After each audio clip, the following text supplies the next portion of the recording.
Recently, I completed my master's degree in economics from the University of Saskatchewan in Saskatoon, where it is cold as a motherfucker. Whew. I don't intend to go into that field, and it's a bit of a challenging transitory period post-school where I'm 32 years old. I just completed my master's in economics. It makes a lot of sense to go into a field where I can use that degree, use that training, be an economist. And my desire instead is to make fitness content, make YouTube videos as I'm doing right now, as that is what makes me happy, gives me enjoyment, and gives me excitement and motivation to get up in the day and train my ass off and make content, share the knowledge, the information, be creative, do some editing. These are the things I want to do, but it's difficult to make a living, to generate enough revenue to support your lifestyle just doing that.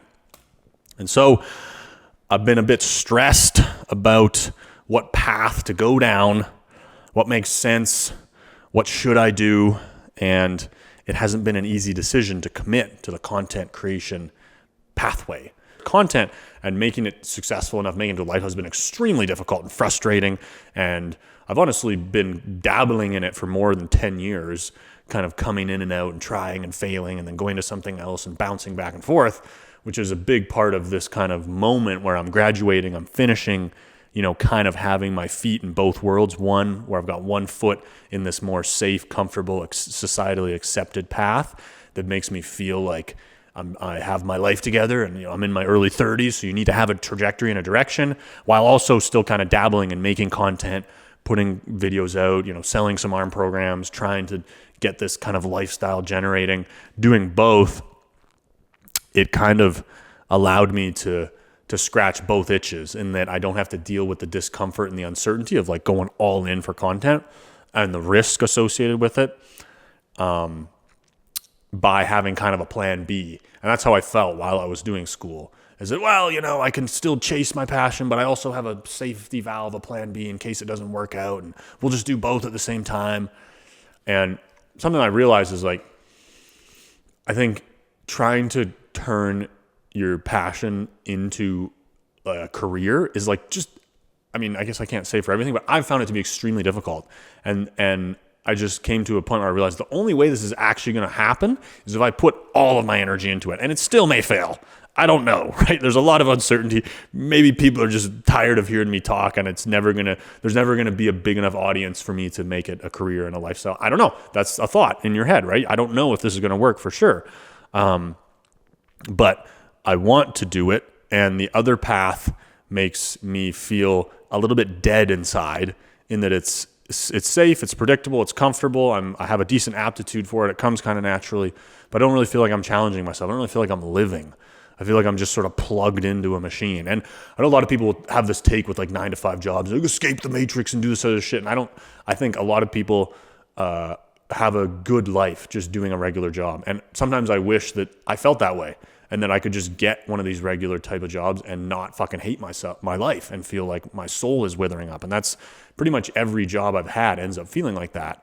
And so I think it kind of comes to this point where it's like I have to decide, am I okay with the discomfort and the uncertainty and the risk of doing the thing that does make me feel alive but also stresses me the fuck out. And my point in this video is that what I've realized is that a lot of the process is just internal in my own mind in dealing with the discomfort and uncertainty of doing what I really want to do and accepting that challenge, embracing it, and being able to hold down the fort during the storm when shit doesn't work, when things go bad, when all these negative thoughts come. And the tendency is to run to comfort and to run to, okay, I'll just go into once it gets so uncomfortable doing the content thing, which has happened in the past over the years. I've created different Instagram, Facebook accounts, and I've taken swings at it.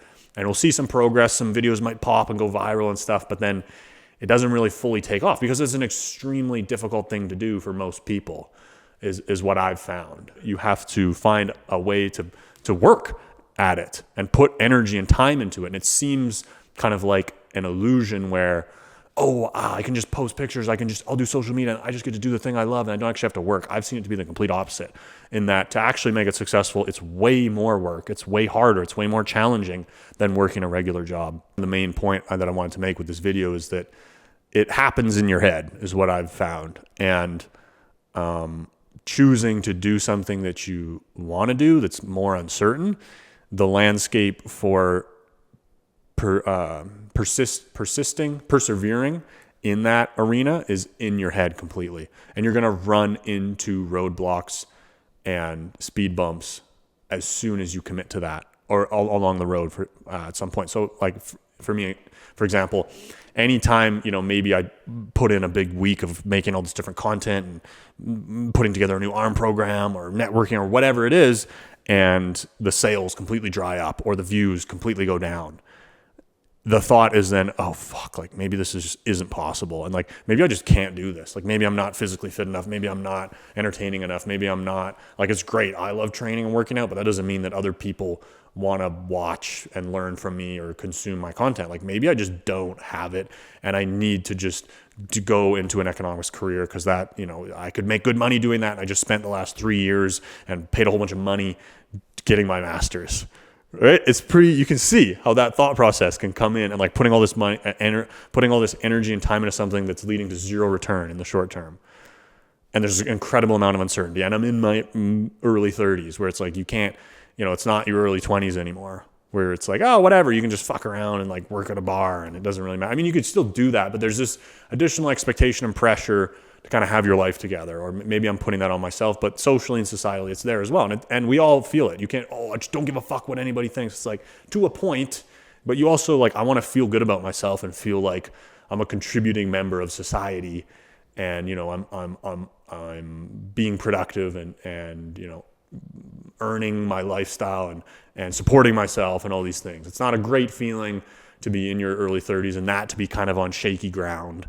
And, to have some student loans and, to be trying to do content for an extended period of time and it's never really like taken off. You've kind of had some success and then to be like, I'm going to do this. And then it's not really going, So I'm just trying to paint the picture of like, I think other people have probably more challenging scenarios and stuff. But I think what I've realized from that is just like, it's just choose your shit. Because if you have something you really love to do and you want to do it, it's going to be harder. You got to fight for it. You got to be able to handle a lot of the negative thoughts and emotions and experience that go with taking that path on. And if you have something like that you want to do, but you don't do it, you're going to feel more comfortable. You're going to feel more socially accepted. In my case, like being an economist, you're going to be more financially stable in the short term, all these things. But if you don't really, I don't think it's like happiness isn't a good word. I think the simplest way to put it is like you don't feel present and motivated, engaged to do what you do. And you could even not like some aspects of your job, but if you feel present, engaged, and motivated, and you're doing it to support your family, or you're doing it because you have a goal and target, and you get up and day to day you feel some degree of fulfillment and satisfaction through overall, then I think it's a good pursuit. And I think that's what life is. In the reality, we all want to buy this escape and we can just be happy all the time and we can just do our passions. Like that does not fucking exist. Not that I've seen, man. Maybe there's some utopia I haven't been to yet. Maybe some of you motherfuckers out there have achieved that, but I don't think that exists. I think that's an illusion on the horizon that tempts you. And people try to sell you that and get you to buy a program or buy into their lifestyle. Everything's going to be great. And it's like, I just don't think that's life. I thought it'd be an interesting thing to share because I'm not some success guru that's hit the end destination, and so I think it's potentially very relatable for a lot of you that, if there's something else you want to do, it's not going to be all sunshine and rainbows. You're still going to have to work, but if internally you feel more motivated and some higher degree of fulfillment, that it could be worth it, but it's going to come with a lot of pressure and challenges, and you're going to be in a little pressure cooker for a while. And a lot of it's just inside your own head. And that's what I've been experiencing. I thought it might be useful to share with some of you out there to hopefully, I don't know, you got to do what you got to do. Live your life the way that you want. It's not like this is how you should live and you should live the same way as me. I don't think that at all, man. There's so many different ways to live. We all have different reality of what's important to us. And any person who chooses a path that's different than the path I would choose, I think if that is what gives you the ability to be motivated, engaged, and fulfilled with your life on a daily basis, then that's all that really fucking matters. And it doesn't matter how it looks. And that could be doing an economist's job. I think there are people out there who would be in my position that could get all that engagement, fulfillment, motivation from going down that other path, because we're all different and we all have different things that make us tick. And so I don't want to glamorize like this whole thing of like chase your passion and you'll be happy. It is bullshit.